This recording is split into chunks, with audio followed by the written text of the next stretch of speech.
If you're thinking of purchasing an electric bike, you're probably wondering what to look for. You're probably confused by the vast array of models. So what makes a great e-bike? You'll want one that can deliver power, range, and a comfortable ride. In this video, we'll look at the different factors that affect these attributes. Here is a great unit on Amazon you should consider. This unit comes with various features, so make sure to read the reviews to see if it fits your needs. I'd been looking at getting an e-bike for quite some time, as I'm getting old, and pedaling up hills hurts a lot more now than it used to 30 years ago. A friend of mine recommended this one to me.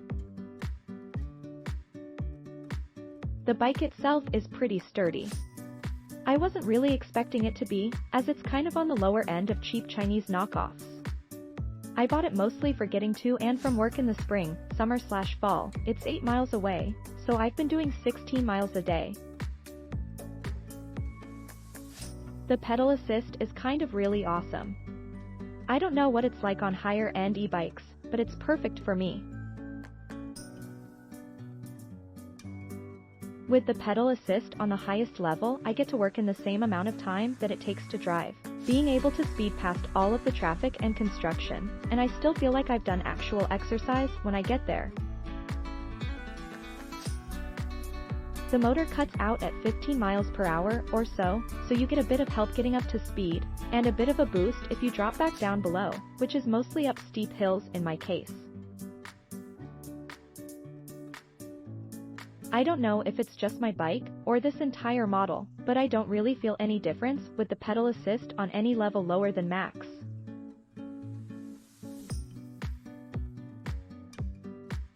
The battery lasts about 40 miles on max assist before needing a recharge, and charges pretty quickly, just a few hours.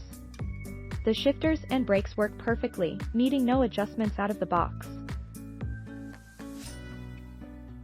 The seat is pretty uncomfortable, so you'll probably want to either replace it with a more comfortable one, or buy a padded cover for it. The bike is pretty heavy, compared to other bikes I've owned in the past, but you don't really feel it while pedaling, but it makes carrying it up 3 flights of stairs to my condo a bit of an ordeal. Mine came with no assembly instructions.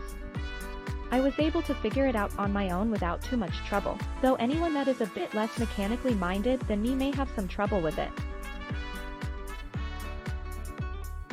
As with any bike that arrives in a box, you will need to get the wheels trued at a bike shop, or do it yourself if you have the tools for it, otherwise the wheels will be a bit wobbly, though you probably won't notice it much until you put on the brakes. All in all, I'm pretty happy with it. I've put about 150 miles on it so far, and had no problems other than that wheels needing to be trued out of the box. It's perfect for my needs, and a pretty sturdily built bike for the price.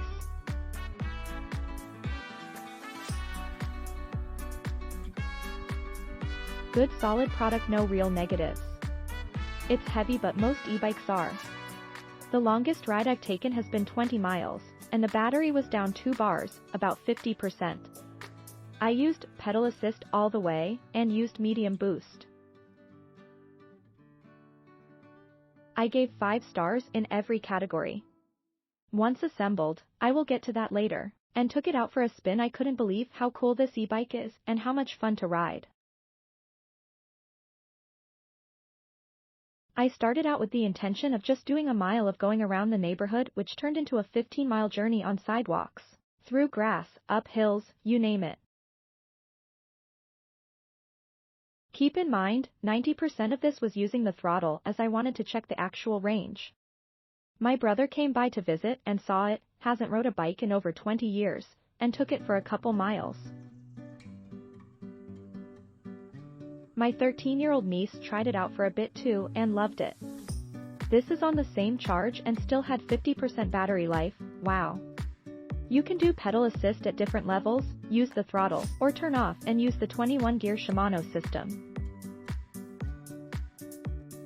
I bought an aftermarket upgraded seat, and still a tad sore, as I haven't ridden in a while. I will try the stock seat and see if there is a difference, but you will probably want to upgrade your seat. Assembly isn't too bad. I found a YouTube video on this specific ANCHEER bike which made it easier to follow. You will want to fine-tune the rear and front derailleurs, and the manual is kind of useless here. Click the link in description for more reviews.